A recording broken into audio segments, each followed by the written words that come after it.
কিছু না বুঝেই, কিছু না মানে জমাচ্ছেন এরকম না বুঝেও আপনি কিন্তু পেতে পারেন 43 লাখ টাকার মতো। কিভাবে? খুব সহজ হিসেব।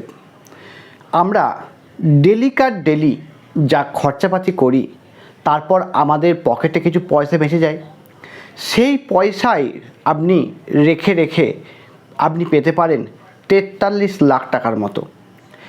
এবার এটা আপনি কতদিন রাখছেন তার উপর নির্ভর করছে। আগে পুরোটা শুনুন, আপনারা আপনাদের মতো করে নিজেরা বুঝে নিন, তারপর আপনি নিজেরাই বুঝতে পারবেন যে বিষয়টা আসলে কী।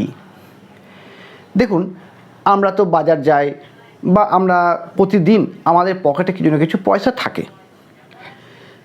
আপনারা যদি 1 তারিখ, মাসের 1 তারিখ যদি 1 টাকা রাখি, পকেট থেকে 1 টাকা নিয়ে একটা আলাদা জায়গায় রেখে দিলাম, 2 তারিখে 2 টাকা রাখবো, 3 তারিখে 3 টাকা, 4 তারিখে 4 টাকা, এইভাবে 20 তারিখে 20 টাকা, 21 তারিখে 21 টাকা। এইভাবে যদি আমরা একটা অভ্যাস করে ফেলতে পারি, প্রথমে একটু অসুবিধা হবে, দরকার পড়লে খাতায় লিখে নিন যে আজকে 20 তারিখ, আজকে এত টাকা, রাইট দিয়ে নিন যে আপনি রাখলেন কি না, মানে এই ভুলটা হয়। এই অভ্যাসটা করে ফেলুন, দেখবেন যদি 30শে মাস হয় তাহলে 465 টাকা, আর যদি 31শে মাস হয় তাহলে আপনি 496 টাকা জমাতে পারবেন। এটা কিছু জমান, আমি যে কিছু জমাচ্ছি এই রকম ভেবে নয়, কিন্তু মানে এরকম ভাবারও প্রয়োজন হবে না যে আমি জমাচ্ছি। তো এটা এমনি খরচা হয়ে যায়, বলুন না 1 তারিখে 1 টাকা, 2 তারিখে 2 টাকা, এটা এমন কী ব্যাপার। তো এইভাবে যদি আপনি 496 টাকা, আপনি রাউন্ড ফিগার একটা 500 টাকা, 4 টাকা নিজের কাছ থেকে দিয়ে 500 টাকা করে দিলেন। এই 500 টাকায় আপনি কোনো একটা মিউচুয়াল ফান্ড আপনি দেখে নিন কোথায় রিটার্ন বেশি আছে কি না কি দেখে নিন। ওই মিউচুয়াল ফান্ডে আপনি এই 500 টাকা করে প্রতি মাসে জমান। আমি একটা হিসাব করছিলাম, তো হিসাবে আমার মনে হলো বা এটা তো খুব সুন্দর, তো আপনাদের জানানো দরকার। যদি আপনি 500 টাকা করে যদি 14% ইন্টারেস্টে আপনি যদি টাকাটা রাখেন, যদি 10 বছর রাখেন, তাহলে 1.31 লাখ পাবেন, মানে 1,31,000। ভাবছেন যে ও বাবা 1,31,000-এ কী হবে? আমরা হয়তো ভাবছেন যে ও বাবা 1,31,000-এ কী হবে। দাঁড়ান আগে পুরোটা শুনুন। এরপর যদি আপনারা 15 বছর 14% ইন্টারেস্টে রাখেন, 14% ইন্টারেস্ট আমি কেন ধরছি, দেখবেন আপনারা যারা মিউচুয়াল ফান্ডে টাকা রাখেন তারা দেখবেন কোনো ফান্ড 29%, কোনো 30%, 20%-এর আপ তো ফান্ডগুলো দিয়েই থাকে। আমি সব থেকে কম রিটার্ন 14% ধরলাম, বুঝতে পারছেন ব্যাপারটা? এই 14% ধরেই হিসাবটা দিচ্ছি। এইভাবে যদি আপনি 20 বছর রাখেন তাহলে 6,58,000 টাকা আপনি জমাতে পারবেন মাত্র 14%-এ। আর যদি এটা আপনি 25 বছর রাখেন তাহলে 13,64,000 টাকা আপনারা কিন্তু জমাতে পারবেন কিছু না বুঝেই। মানে আপনি যে কোনো জায়গায় রাখছেন, জমাচ্ছেন, এরকম আপনার কোনো যে ব্যালেন্স শিট হয় যেখানে আপনারা আমাদের খরচার হিসেব লিখে রাখেন, সেখানে লেখার কিচ্ছু দরকার নেই। এই হিসাবটা সম্পূর্ণ আলাদা একটা আপনি জায়গা করে রেখে দেবেন, ব্যাস। এটা আপনাদের খরচা হিসাবের কোনো দরকার নেই। এই টাকাটা আপনার কাছে এমনিও থাকতো না, অমনিও থাকতো না। তো এটা ফকটিয়া যাকে বলে, একদম ফকটিয়া পয়সা, যেটা আপনি রেখে আপনি এত টাকা করতে পারেন। এরপর যদি ওইটা কোনো কারণে যদি 20% আপনি পেয়ে গিয়ে থাকেন, তাহলে একবার হিসাবটা দেখুন। 10 বছরে 1,91,000 টাকা,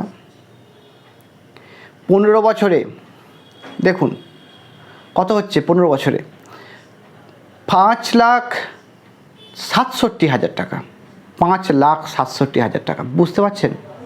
মাত্র 500 টাকা করে রেখে 20 বছরে ওটাই হয়ে যাবে 15,81,000 টাকা।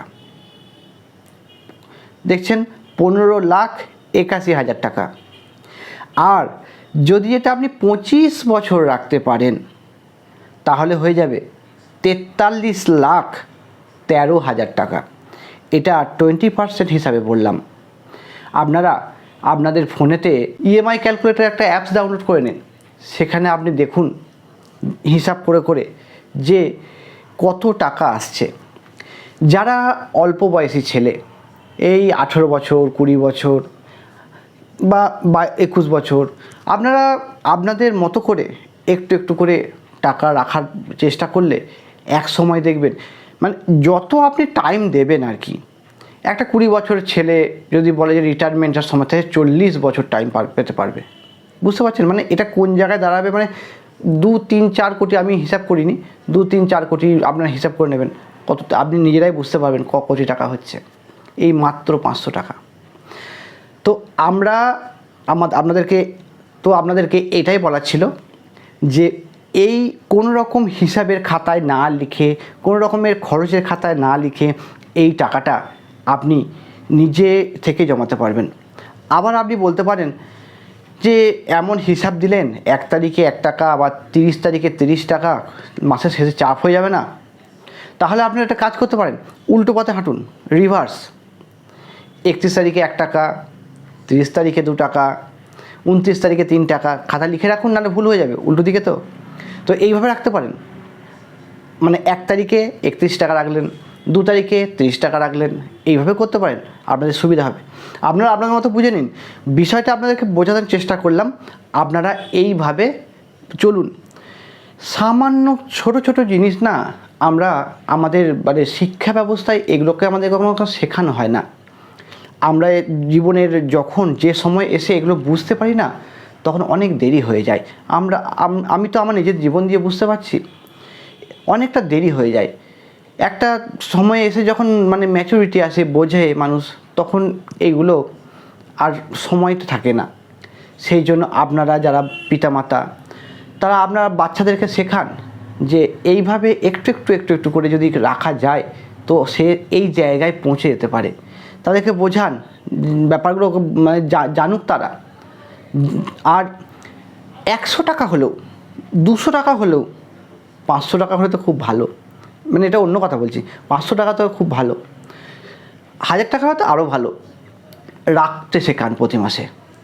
আপনারা বলবেন যে আরে 100 টাকায় কী হবে, 200 টাকায় 500 টাকায় কী হয় এখনকার দিনে, হয় না তো জানি। রাখতে শেখান, কারণ এই হ্যাবিটটা তৈরি করান, অভ্যাসটা তৈরি করান। 500 টাকাটা বড় কথা নয়, অভ্যাসটা তৈরি করাটাই বড় কথা। এই অভ্যাসটা তৈরি করান। আজকে 500 টাকা করে সে যখন জমাতে থাকবে না, একদিন সে দেখবেন ওইটাই নিজেই দেখবেন 2000 টাকা জমাচ্ছে। অভ্যাসটা তৈরি করান।